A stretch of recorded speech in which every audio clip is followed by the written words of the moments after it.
meus queridos amigos, não é, do movimento Cenáculo. Nós estamos nesse final de semana, ou seja, nos reunindo com o Cenáculo de Maria, Cenáculo com Maria em casa, não é? E claro que a gente já começa recordando exatamente isso, não é? O cenáculo é uma casa, ou seja, o cenáculo é um lugar, não é? Ou seja, é um espaço onde aqueles discípulos se reuniram, não é? Se reuniram, temerosos como estavam também com a perseguição dos judeus, mas lá junto com Maria para receberem então o Espírito Santo. Nós também, nós estamos nesse período assim, nesse período singular, nesse período de exceção, como estamos vivendo, não é? Também assim nas nossas casas, nas nossas famílias, vivendo a nossa fé, celebrando a nossa fé em Cristo dessa forma, nesse momento. Mas é uma alegria também estar com todos vocês, está entrando também na casa de vocês, não é? De certa forma, pedindo um espaço assim no coração de vocês para poder também refletir com vocês sobre esse momento, não é? Fazer essa palestra, essa meditação, seja muito pentecostal, não é? Ou seja, o dia da festa de Pentecostes, como estamos celebrando esse final de semana, recebereis o Espírito Santo, ou seja, esse mandato do Senhor, não é? Esse sopro divino. Meus amigos, eu gostaria de começar assim essa reflexão com vocês sobre o Espírito Santo, em primeiro lugar, com aquela primeira aparição que nós encontramos na Sagrada Escritura, lá no livro do Gênesis, na narrativa da criação, quando diz, eu estou com meu chimarrão até aqui, servindo, mas lá no Gênesis diz assim, o Senhor modelou o homem do barro da terra, depois soprou sobre suas narinas o Espírito e ele tornou-se um ser vivente. Essa concepção hebraica das origens, ou seja, revela que o homem é de barro, né? Então, pode então desmoronar, ou seja, a qualquer momento. Isso deixa no ar assim uma série de perguntas e questionamentos. Obviamente, né, é claro, que nós estamos retomando a narrativa da criação, a narrativa aqui também não deixa de ser um pouco mítica, é uma experiência, não é? A ciência também moderna coloca muitas questões sobre o ato da criação, não é? Mas para nós, não é? Ou seja, para nós, claro, ela é sempre válida também pelo seu significado existencial. Agora, retomando também a narração, né? Como andar assim, né? Com os pés de barro? Como amar tendo um coração de barro? Como olhar com os olhos de barro? Enfim, ou seja, os hebreus, inspirados, captaram que a natureza humana pode ser tão frágil como é o bonequinho de barro, né? Ou seja, que na infância muitos de nós construímos assim por aí, quando brincávamos nas ruas, nas praias. Eu não queria ser nesse momento assim tão trágico, nem sempre eu consigo sê-lo, né? Mas a gente tem constatado, ou seja, nesse período em que estamos, de modo especial, né? Nesse tempo de pandemia e de Covid, que o homem moderno, essa geração que somos todos nós, depois de ter superado o iluminismo, de ter avançado na ciência como nunca, né? Ou seja, como nunca, na explicação da natureza, ou seja, ter decifrado a alma humana, né? Ou seja, não é nada mais, ou seja, não é nada mais que, ou seja, um gigante que caminha ainda com os pés de barro, né? Ou seja, e pode desmoronar. E como nós, de alguma forma, a gente, nesse período fomos arrebatados com toda essa situação. Ontem ainda ontem eu assistia a um infectologista no Brasil, talvez um dos maiores, não é? Acabo que eu procuro assistir tudo, assim, me interessa muito toda essa problemática e eu sou um leigo nesse assunto todo de ciência, mas me chamou a atenção o que ele dizia no dia de ontem, ou anteontem, não lembro. Ou seja, que esse vírus, por alguns momentos, ele até falava assim, essa doença, não é? Ela tem sido para nós, ou seja, pesquisadores, ela tem sido para nós, cientistas, a cada dia uma novidade. Né? E um mistério também. Cada dia uma novidade, um mistério. Então, nós não conhecemos todas as coisas como pensávamos, ou seja, como imaginávamos que conhecêssemos, né? Ou seja, esse homem contemporâneo, né? O homem das ciências, esse homem que se sente filósofo Nietzsche, não sei se todos vocês conhecem, não é? Mas já, com toda certeza já ouviram falar, ou seja, definiu o ser humano como um super-homem, o homem moderno, né? Porque não havia mais, não havia mais nenhum desafio para o homem da modernidade, não é? Ele dava conta de todas as coisas, inclusive das coisas ligadas ao sagrado, assim, e poderia até se abster dele, não é? E parece que esses tempos comprovaram que não. Eu não sei se vocês, algum de vocês chegou a assistir também aquela grande homilia que fez o Frei Cantalamessa, não é? O Frei Raniero Cantalamessa, na celebração da Paixão no Vaticano. Ele é o pregador oficial do Papa, e ele falava algo muito semelhante a isso. Ele falava, ou seja, que a pandemia revelou o quanto nós somos frágeis. Mas, bom, a gente não precisa ficar no trágico, nós não estamos aqui para isso. A gente quer algumas saídas, né? A gente quer alguma luz. E o tema diz isso, né? Recebei, então, o Espírito Santo. Bom, saindo agora do início da Escritura, saindo do inicinho da Escritura, como lá em Gênesis, né? Ou seja, quando pela primeira ou segunda vez aparece, não é, o Espírito de Deus, não é? Ou seja, que paira sobre todas as coisas. Nós vamos pular agora para uma leitura mais perto do fim, ou seja, para o outro lado, ou seja, para outra janela, não é, da Sagrada Escritura, lá no final do Evangelho de São João. Eu acho que é bom entender umas coisinhas antes, né? O Evangelho de São João, ele funciona mais ou menos assim, né? Digamos, de modo muito superficial. Ou seja, ele é uma releitura das origens.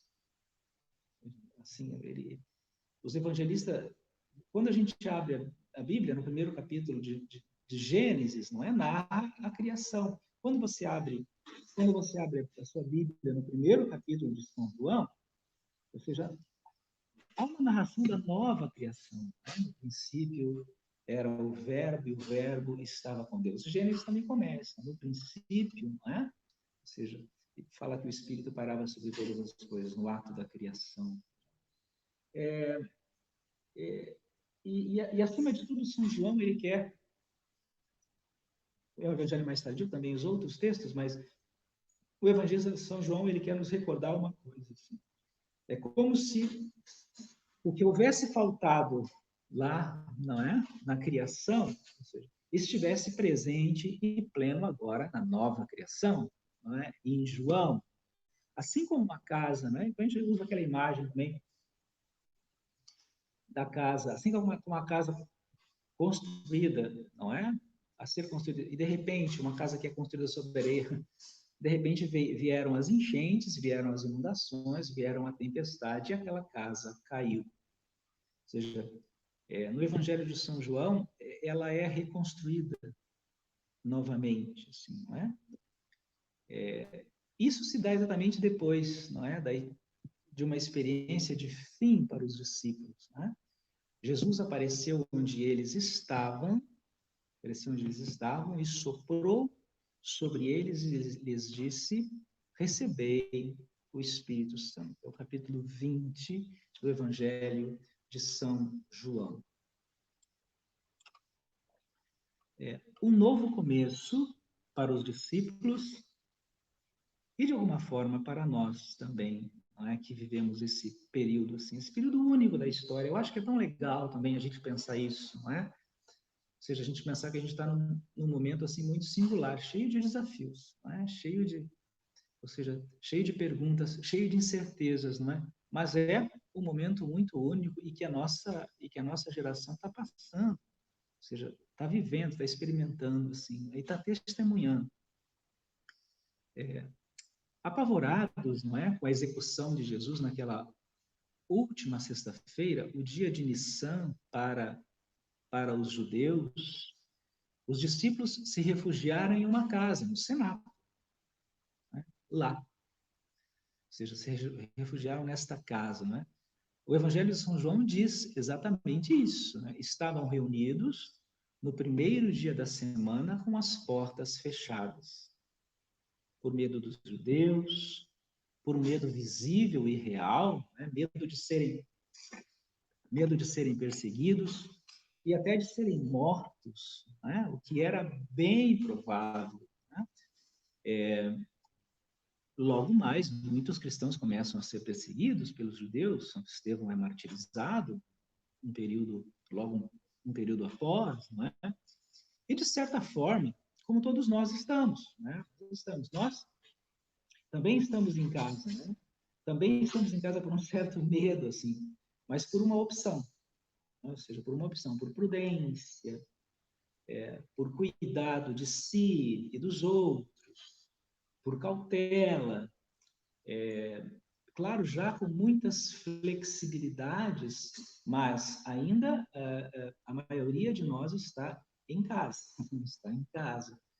Tem muita gente que precisa sair, que precisa trabalhar, e tem feito isso também com todos os cuidados, não é? Mas nós não estamos ainda frequentando as nossas igrejas, por exemplo, queremos logo frequentar, não é?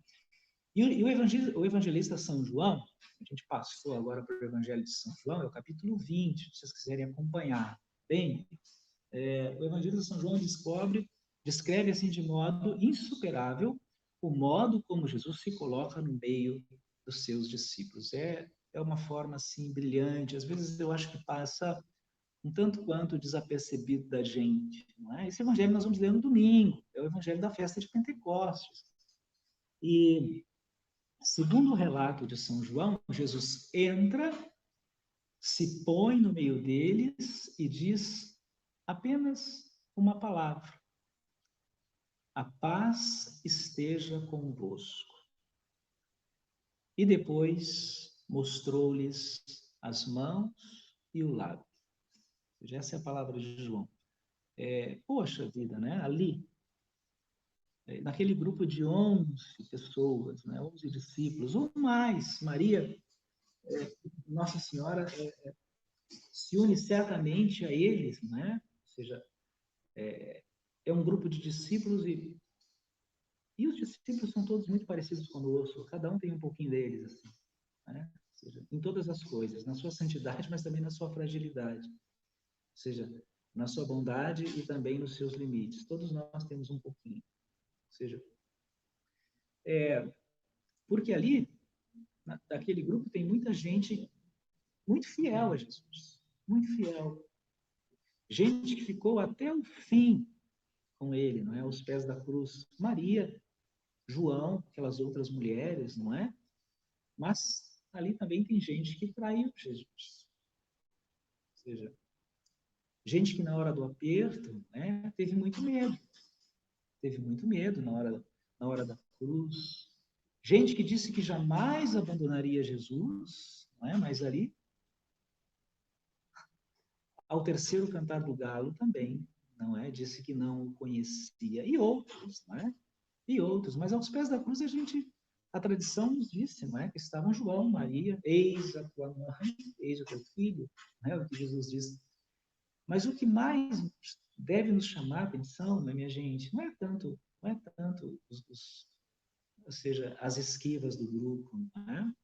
Mas é o que Jesus oferece aos discípulos, reunidos, cerrados, não é? Ou seja, com medo dos judeus. A paz mostra as suas chagas e diz a paz novamente esteja convosco. Ou seja, ele não chega, não é, cobrando dos discípulos. Não chega, né? Ele não chega, olha, dizendo para os seus discípulos, olha as marcas aqui, não é? Ele não chega assim, chutando a porta, ou cobrando que eles haviam deixado ele só na cruz. Não, bom, eu acho que para esse tempo também que nós estamos, a gente também acaba se cobrando. Eu tenho escutado tanta coisa, assim, ou seja, ele não chega também cobrando da igreja, por que as portas da igreja não estão abertas, não é? A gente está se organizando para isso, não é? Ou seja, mas é um tempo de prudência, ou seja, não é? Ele não chega também cobrando, poxa, como infelizmente eu tenho escutado e com toda a compreensão a isso, né? Eu sei de uma grande necessidade, assim, né? De uma grande ânsia, né? De um grande desejo dos fiéis participarem, né? Mas às vezes, olha, a pessoa tem que dizer, isso é falta de fé, ou seja, não, Jesus não chegou dessa forma, não é? Ele entra na vida dos discípulos e deseja a eles a paz. Paz esteja convosco, não é? Mostra suas chagas, ou seja, que não devem ser compreendidas por culpa, não é? Ou seja, não é porque nós não estávamos com ele.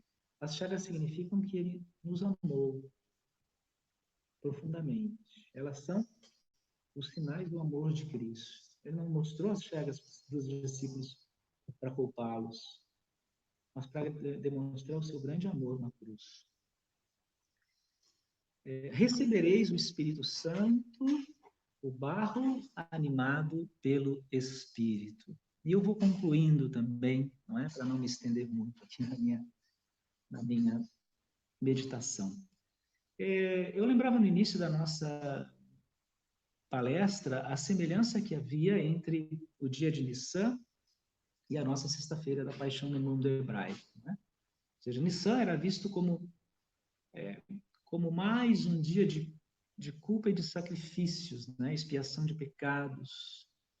Mas o perdão judaico ele é muito mais caracterizado pelo grande dia do Yom Kippur, o grande dia do perdão. O perdão é um jubileu, né? E por incrível que, ou seja, e por providência, ele era celebrado sempre logo após Pentecostes. E essa era uma reconciliação imensa, não é? Uma reconciliação com Deus, uma reconciliação com os irmãos. Ou seja, era um perdão também das próprias dívidas sociais que os pobres tinham e que não conseguiam, ou seja, às vezes, não é? Era um perdão até com a terra, não é? Se deixava a terra um período sem usufruí-la para que ela se regenerasse também. Era um perdão com os animais que trabalhavam no campo, ou seja, a sociedade antiga, uma sociedade muito agrícola. Então, era essa grande festa, ou seja, do perdão, não é?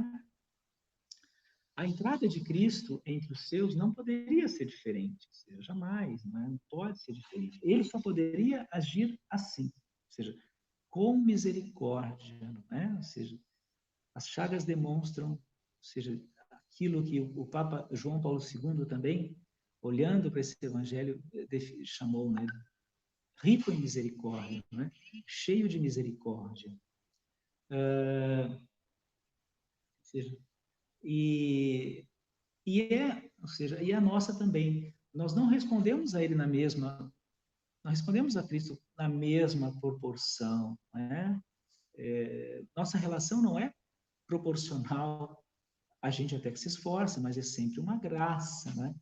Nós somos sempre um pouquinho assim, bonecos de barro, né? Que ora desmoronam, como agora, assim, não é? Como agora estamos todos. Jesus sabe que nós somos frágeis. Sabe da fragilidade também do nosso tempo, da nossa cultura, né? O mundo líquido que se vai, escorre pelas nossas mãos.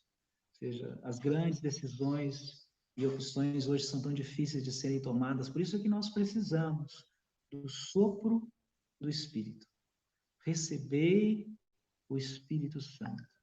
E aí nós passamos a ser assim, não é? Barros animados pelo Espírito. Nós somos frágeis. Claro que nós somos frágeis, né? Nós somos teólogos frágeis, nós somos padres frágeis, nós somos pais um pouco frágeis, não é? Nós somos jovens cristãos, não é? Ou seja, animados pelo Espírito, nós nos tornamos viventes, né? Nova criatura. Se o Espírito não é acolhido por nós, continuaremos assim só no projeto, né? Mas nunca vivos. E lembremos sempre aquilo que diz a palavra, não é? Sem Ele, sem mim, não podemos fazer nada. É o Espírito que faz tudo. Concluindo agora, ou seja, essa partilha com vocês, não é? E recordar um pouquinho do domingo passado, na primeira leitura do domingo passado, na festa da solenidade da Ascensão, um versículo que me chama muita atenção, sempre me chamou a atenção. E nesse contexto em que a gente está, muito mais, vocês vão chamar um marronzinho para mim aqui, mas muito mais, não é? Ou seja, é uma pergunta que os discípulos fazem a Jesus quando ele está voltando para o Pai, quando ele está retornando ao Pai. Então, ele está subindo aos céus, a gente tem aquela imagem de que ele está nos abandonando, mas enquanto ele está subindo aos céus, os discípulos, ou seja, contemplando, né, fazem uma pergunta a Jesus: Senhor, é agora que vais restaurar Israel? Jesus responde: não vos cabe saber os tempos e os momentos, mas recebereis a força do Espírito Santo que virá sobre vós para serdes minhas testemunhas. Primeira pergunta, né? Agora, a gente tem se feito essa pergunta: é agora que vais abrir as igrejas? É agora que os padres vão... É agora que a gente vai poder frequentar? Quando é que nós vamos superar o Covid-19? Não é? Uma pergunta que a gente faz também à fé, faz à ciência. Jesus diz que não vos cabe saber. A gente não... Um cristão não tem que estar prevendo o futuro, mas ele diz que recebereis a força do alto. Recebereis o Espírito Santo para serdes minhas testemunhas. E aqui eu concluo, né, com vocês. Acho que o Espírito de Deus ele está nos chamando para isso nesse período, né? A sermos testemunhas. Eu sei que é difícil testemunhar nesse contexto, né? De incertezas, mas com ele a gente tem que superar a ideia de que nós não é bom ser homens de ferro, assim, né? Ou seja, capazes, prontos para tudo. É muito melhor se sentir um pouco de barro, frágeis que às vezes caem, mas que são sempre perdoados, não é? Perdoados com a graça do Espírito Santo para testemunhar a fé. Então, obrigado, viu, gente? Continuem aí, por enquanto, nas suas casas, não é? Com Maria, nesse cenáculo que tem sido a nossa igreja doméstica, e que Deus abençoe a todos vocês.